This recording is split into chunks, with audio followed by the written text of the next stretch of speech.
Welcome to 5 Minutes of Peace, a time for you to reflect, recharge, and renew. 5 minutes to awaken something within yourself. Created by thepeaceroom.love.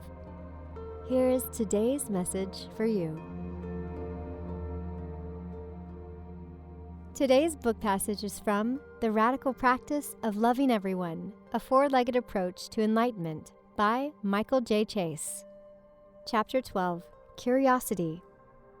It was the perfect morning to be on the pond.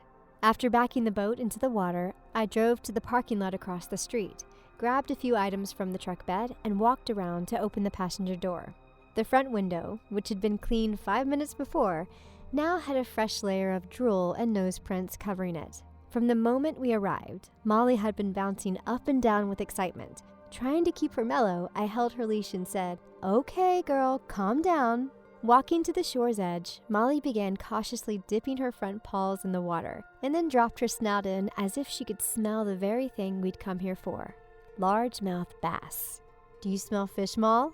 Hearing her name, she swung her head back around to look at me. "Fish, girl, we're here to catch some fish." Her tail wagged back and forth with pure excitement. In reality, though, Molly had no idea what I was talking about. It was the spring of 2005 and our very first fishing trip together. When I pushed the boat into the water, Molly acted excited, but at the same time a bit confused.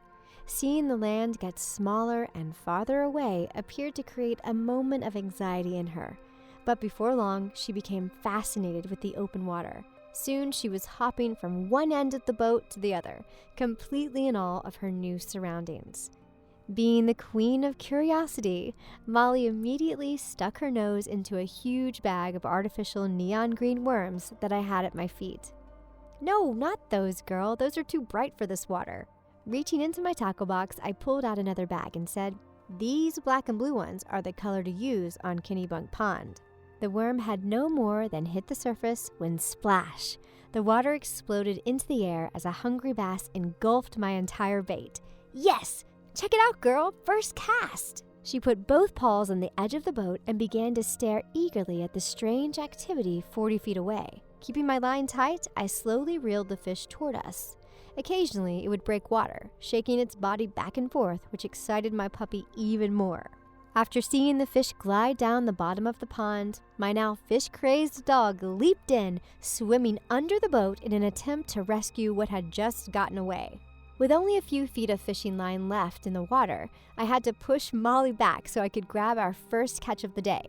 "Hold on, girl, you'll get to see him. You've got to move back for a second." She wouldn't budge. I tried again, but there was no way she was leaving her spot.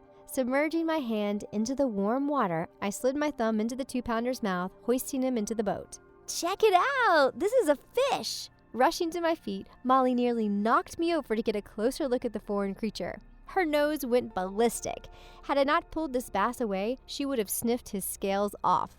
"Okay, Moll, time to let him go. We just catch fish, we don't keep them." No, this is not a fish story. When it happened, I was so shocked that I froze. I didn't know if I should dive in after her or grab my camera. It didn't take long before Molly realized that, unlike her guild friend, she couldn't breathe underwater. A few seconds later, her head popped up and she began a frantic doggy paddle back to me. Grabbing Molly under her belly, I lifted her waterlogged body, which nearly capsized us. It took several tries, but eventually I was able to pull her out of the pond as we both collapsed onto the boat floor. Now I was soaking wet too. I stood up to see a man on the end of his dock waving and yelling in our direction. "You guys okay?" Laughing, I replied, "It's the first time she's ever seen a fish. She tends to get excited whenever she sees something new." Scott Adams, the creator of the Dilbert comic strip, once said, "The first time you see something that you have never seen before, you almost always know right away if you should eat it or run away from it." In Molly's case, it didn't appear that her interest was in either of those choices. Her zest for life could more accurately be summed up in Eleanor Roosevelt's beautiful words. "I think, at a child's birth, if a mother could ask a fairy godmother to endow it with the most useful gift, that gift would be curiosity." Whether it's seeing a fish for the first time or someone new walking down the street, looking at life with curiosity appears to be Molly's remedy for a judgmental mind. The way she views the world with wonder rather than through critical eyes is a practice that I aspire to each day. I consider it to be one of her most spiritual traits, and the biggest discovery I've made when trying to understand authentic love.